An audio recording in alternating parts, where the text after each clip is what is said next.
नमस्कार दोस्तों, तो अभी हमारे साथ हैं आईएएस डॉक्टर हीरालाल सर, जो कि अपने काम के द्वारा आए दिन चर्चाओं में रहते हैं। सर की एक बुक भी है डायनेमिक डीएम, जो कि बहुत अच्छी बुक है, काफ़ी लोग इसको पढ़ा है और जो यूपीएससी एस्पिरेंट है तो उनको जर्नी में बहुत काफ़ी हेल्पफुल हुई है ये बुक।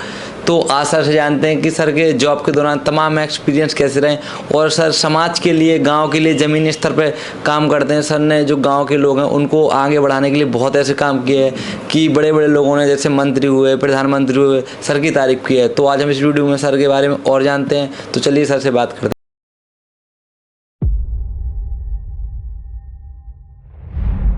तो thank you so much sir, अपना कीमती टाइम देने के लिए। आपका भी धन्यवाद वार्ता करने के लिए।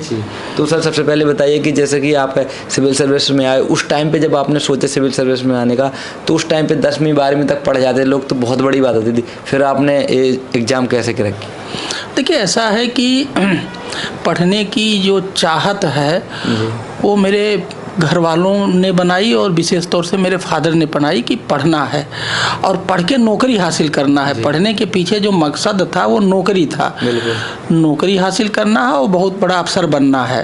और बड़े अफसर में मुझे आईएएस बनने का मुझे सपना दिखाया मेरे पिताजी ने। और मैं गांव से पढ़ा, कक्षा 8 तक प्राइमरी स्कूल का मैं पढ़ा हूँ। तो जब आप प्राइमरी में पढ़ते हैं और गाँव में रहते हैं तो आपको संघर्ष करना आ जाता है, मेहनत करना आ जाता है। आप मिलजुल के गांव में काम करते हैं तो सहकारिता आ जाती है और गांव में बहुत सारे निस्वार्थ भाव से काम होते रहते हैं, उसमें आपको भी मदद मिलती है और आप देते हैं, तो निस्वार्थ भावना भी सीखने को मिलता है। और मेरा ये मानना है जो गांव है वो सबसे बड़ा और सबसे बढ़िया प्रयोगशाला है, ट्रेनिंग सेंटर है। तो मेरा चूँकि परवरिश शुरुआती दौर मेरे बचपन का गांव में बीता, तो मैं शारीरिक रूप से, मानसिक रूप से और सहकारिता, मशीनरी को भी देखने को मिला। तो ये सारी चीज़ों से एक मजबूती आई शरीर में और मुसीबतों ने बहुत कुछ सिखाया। तो वो जो ताकत मिली बचपन के दौरान, उसका मैंने उपयोग पढ़ाई में किया। और फिर 9 से 12 में जीआईसी में चला गया, एक इम्तहान दिया था, पास हो गया, स्कॉलरशिप मिली, हॉस्टल मिला। फिर मैंने बीटेक किया, फिर 2009-10 में अमेरिका में रह के 1 साल मास्टर ऑफ पब्लिक एडमिनिस्ट्रेशन किया। 2015 से 20 के बीच में मैंने पीएचडी की और अब वर्तमान में मैं राम मनोहर लोहिया विश्वविद्यालय से डीलिट कर रहा हूँ। अब पढ़ने में मुझे मज़ा आता है, क्यों? जो मैं पढ़ाई करता हूँ उससे मुझे फ़ायदा होता है, मेरा काम भी और अच्छा होने लगता है और मुझे काफ़ी चीज़ें फ़ायदेमंद होने लगती हैं। तो इस वजह से पढ़ाई फ्रूटफुल हो गया है और पढ़ाई को मैं कंटिन्यू रखूँगा। तो सर जैसे कि जब आप गांव में रहते थे तो आपने देखा होगा गांव में तमाम प्रकार की समस्याओं का सामना करता है, चाहे वो पानी को लेकर हो, बिजली को लेकर हो, ऐसी तमाम प्रकार की समस्याएं होती हैं। तो आपने सोचा था कि मैं जब जॉब में जाऊंगा, डीएम एसडीएम बनूंगा तो इनको दूर करूंगा, तो उन चीज़ों में आप सफल हो पाए कि नहीं हो पाए? मैं 100% सफल हुआ। और मैं आपको एक उदाहरण बता दूँ, वर्तमान में मैं एक मॉडल गाँव का प्रोजेक्ट है उससे जुड़ा हूँ, उसका मैं ऑनरेरी मेंटर हूँ और ये प्रोजेक्ट 2 जनवरी 21 से चल रहा है। उसका मकसद ही यही है कि जो महात्मा गांधी जी का ग्राम स्वराज का सपना था, डॉक्टर एपीजे अब्दुल कलाम जी का जो पूरा का सपना था, मॉडल गांव परियोजना के माध्यम से हम लोग धरती पर उसको उतारने की कोशिश कर रहे हैं। उसमें हमें सफलता भी मिल रही है, लोग जुड़ रहे हैं, काम करना चाह रहे हैं, हम उनको मेंटरिंग करते हैं, उनको हर तरह के सहायता देते हैं। तो जो गांव में हमने समस्याएं देखी वो गांव वाले फेस ना करें, उसको दूर करने के लिए एसडीएम, एडीएम, सीडीओ, डीएम जहाँ भी पोस्ट रहे, तन मन धन से काम किया, लोगों की ज़िंदगी बदली। और अब मॉडल गांव के माध्यम से एक बढ़िया प्रोजेक्ट हम लोग चला रहे हैं, करीब 1.5 साल हुआ, बहुत अच्छा रिजल्ट है, लोग पसंद कर रहे हैं। तो सर कैसा आपकी सर्विस के दौरान कोई ऐसा इंसिडेंट हुआ हो जो आपको मतलब झकझोर के रख दिया हो, फिर सबसे अच्छा पल था उस टाइम पे, तो क्या रहा था? देखिए, ऐसी बहुत सारी घटनाएं हैं जिसका कि वर्णन मैंने अपनी किताब में भी किया है। लॉ एंड ऑर्डर से भी संबंधित ऐसी कुछ घटनाएं हैं जिसने मुझे झकझोर दिया, फिर वो संभला तो एक अच्छी सुखद अनुभूति भी हुई। मैं एक वाकया बताता हूँ, एक बैंक घोटाला का। मैं ये एडीएम संभल था, एडीएम संभल था और उसके पहले वहीं एसडीएम संभल था। मेरा वहीं प्रमोशन हुआ तो एसडीएम संभल और फिर एडीएम संभल। पहले संभल मुरादाबाद ज़िले में था जब मैं वहाँ पोस्टेड था, अब संभल खुद ज़िला बन गया है।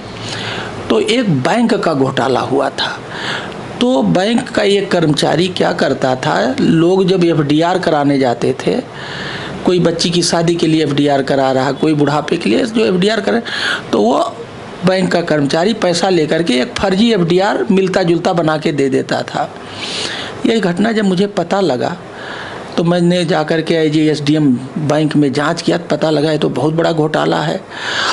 और एफडीआर वो किसको जो है फर्जी वाला एफडीआर देता था, जानता था, जो अनपढ़ हैं, गंवार हैं, जो समझ नहीं पाएंगे कि ये फर्जी है। गरीबों के साथ उसने ये काम ज़्यादा किया। तो जब मैंने देखा और लोगों से बात किया, पता लगा कि अगर ये एफडीआर मेरा नहीं मिलेगा तो मेरी बिटिया की शादी नहीं होगा, मेरी दवाई नहीं होगी। तो मुझे बड़ा अंदर से गुस्सा आया कि इस आदमी ने तो बहुत परिवार बर्बाद कर दिया। तो मैंने उसके खिलाफ कार्रवाई करी और व्यक्तिगत रुचि लेके कार्रवाई करी, क्योंकि वो बहुत बड़ा माफिया टाइप का अपना नेटवर्क बना लिया था। और मैं एसडीएम भारत सरकार के सचिव के पास गया कि कार्रवाई भी हो और जो ये रुपया ये लेके भागा है वो वापस हो। तो वो जो घटना है, क्योंकि उस घोटाले से बहुत सारे गरीब परिवार उलझ गए थे, फंस गए थे, उनकी ज़िंदगियां बर्बाद हो रही थी, वो मेरे लिए एक बड़ी सटीक घटना थी जिसको मैंने पूरी शिद्दत से काम करके अंजाम तक पहुंचाया। वो मेरी ज़िंदगी का एक बहुत अच्छा काम मैं उसको मानता हूं अपने लाइफ का। तो जैसे कि सर आपकी बुक है डायनेमिक डीएम, तो आपने इस बुक को क्या सोच के लिखा और कहाँ से आइडिया आया? इस बुक में ऐसा क्या गया है कि अगर जो स्टूडेंट है, जो यूपीएससी और अदर जैसे तैयारी कर रहा है स्टेट गवर्नमेंट एग्जाम की, तो पढ़े तो उनको क्या प्रॉफिट होगा? देखिए, मैं आपको बताऊं कि ये किताब गवर्नेंस पे आधारित है। हमारे समाज में बहुत सारी समस्याएं हैं, पानी की समस्या है, प्लास्टिक हमारे जीवन में बहुत मुसीबत लेके आई है, नौकरी की समस्या है, विकास की समस्या है, स्टूडेंट की समस्या है, वुमेन डेवलपमेंट से रिलेटेड बहुत प्रॉब्लम है। तो जो सामाजिक समस्याएं हैं उनका मैंने समाधान निकाला एज ए डीएम बांदा में। तो वो जो मैंने समस्याएं निकाली हैं और उसका जो समाधान निकाला है, और वो जनता के सहयोग से, जनता की सहभागिता से, जनता के अगुवाई में निकाला है। और इसका टैगलाइन है सहयोग से सुशासन और सुशासन से समृद्धि। तो ये जो किताब है ये सबके लिए उपयोगी है। क्यों? मान लीजिए एक परिवार है तो परिवार में भी गवर्नेंस होता है, वहाँ भी ये सारी समस्याएं हैं। तो ये किताब पढ़ेगा तो उस घर का सुशासन होगा, गवर्नेंस अच्छा होगा और वो घर धनी हो जाएगा, उस घर में खुशहाली बढ़ेगी, आर्थिक स्थिति उसकी ठीक होगी।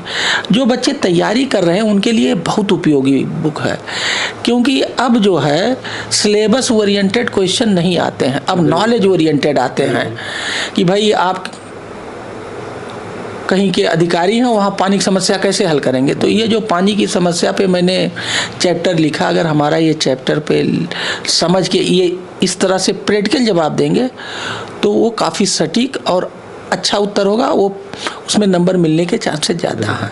तो जो स्टूडेंट तैयारी कर रहे हैं उनको नॉलेज गेन करने की ज़रूरत है।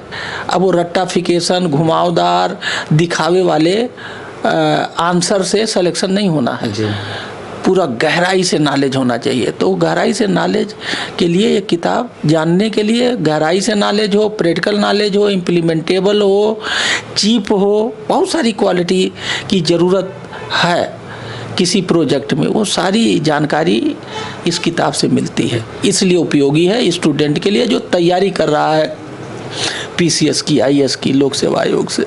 तो इसका जैसे आपने बुक लिखी तो आइडिया आपको कैसे आया कि मुझे एक बुक लिखनी चाहिए इन सब चीज़ें?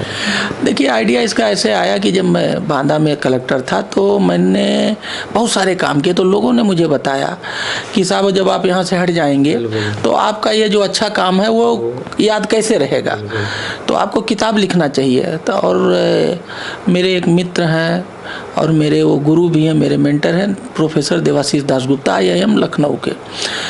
तो उन्होंने भी मुझे कहा कि आपका इतना अच्छा काम है सोशल मैनेजमेंट, चूँकि मैनेजमेंट के प्रोफेसर हैं तो उन्होंने मुझे मैनेजमेंट एंगल के लिहाज से समझाया कि आपका ये सोशल मैनेजमेंट बहुत बढ़िया किया है आपने, सामाजिक समस्याओं का आपने सामाजिक समाधान दिया है, ये नहीं मिलता है, इसको लिखिए। उन्होंने मेरे लिखने में भी काफ़ी मदद की।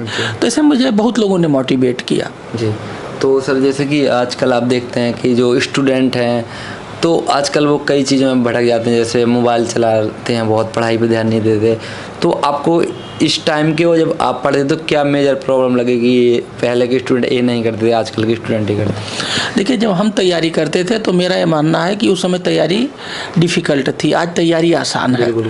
इसलिए आसान है कि हमें तैयारी करने के लिए क्या चाहिए, नॉलेज चाहिए, इन्फॉर्मेशन चाहिए, मटेरियल चाहिए। अब आपके पास एक मोबाइल हो और उसमें नेट लगा हो तो सारा कुछ इन्फॉर्मेशन है, कहीं जाने की ज़रूरत नहीं है।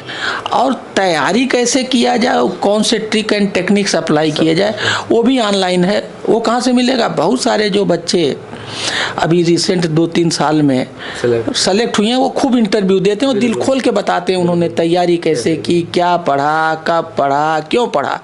अगर पिछले 3 साल के वीडियो आप 3-4 लोगों का, तो आप अगर 10-20 वीडियो देख लीजिए तो आपको पता लग जाएगा क्या पढ़ो, कब पढ़ो, कैसे पढ़ो। तो अब तैयारी करना मेरे हिसाब से बहुत आसान हो गया है, लेकिन वो तैयारी करने के लिए विल पावर चाहिए। पहले आपको अपने आप से ये डिसाइड करना पड़ेगा कि करना है, चाह बनानी पड़ेगी, और जहाँ चाह वहाँ राह। अगर एक बार आपकी चाह बन गई तो रास्ते अपने आप बनते हैं। सर बात करें टाइम मैनेजमेंट या घंटों की, तो लोग कहते हैं कि हमने 10 घंटे पढ़ा, 18 घंटे पढ़ा, तो ऐसा संभव है कि कोई 18 घंटे भी पढ़ सकता? तो मिनिमम एवरेज कितने घंटे पढ़ना चाहिए अच्छा होता है? देखिए, ये जो पढ़ाई का घंटा वाला सिस्टम है ये आपके दिमाग पे डिपेंड करता है, आपकी स्ट्रेटजी पे डिपेंड करता है, आपके तरीके पे डिपेंड करता है। एक बहुत शार्प बंदा है जिसका IQ लेवल बहुत हाई है, वो बहुत कम पढ़ेगा, कम घंटे पढ़ेगा तब भी वो कर लेगा। एक जिसका IQ लेवल बहुत बढ़िया नहीं है तो उसे ज़्यादा पढ़ना पड़ेगा, एक बात।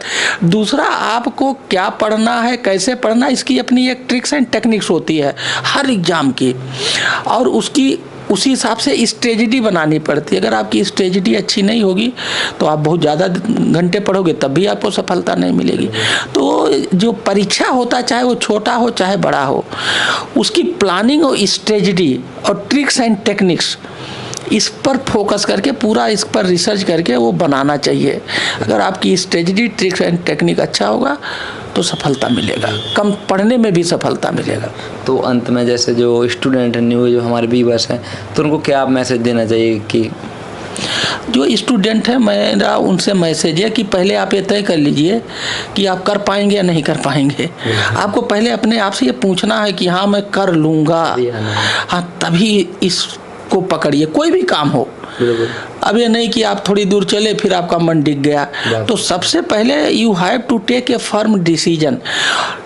Once the moment you will take a firm decision, जैसे आपने फर्म डिसीजन लिया तो क्या होगा, फिर आपके अंदर उसको पाने की एक बहुत अंदर से चाहत बन जाएगी, एक ललक बन जाएगी, जानने की जिज्ञासा बन जाएगी, सीखने की ललक बन जाएगी, और उसको पाने के आप जिद्दी हो जाएंगे। और जैसे आपकी मजबूत चाहत बनी, आपको सफलता मिल जाएगा। तो मेरा ये कहना, पहले आप चाहत बनाइए, डिसीजन लीजिए कर गुजरने का।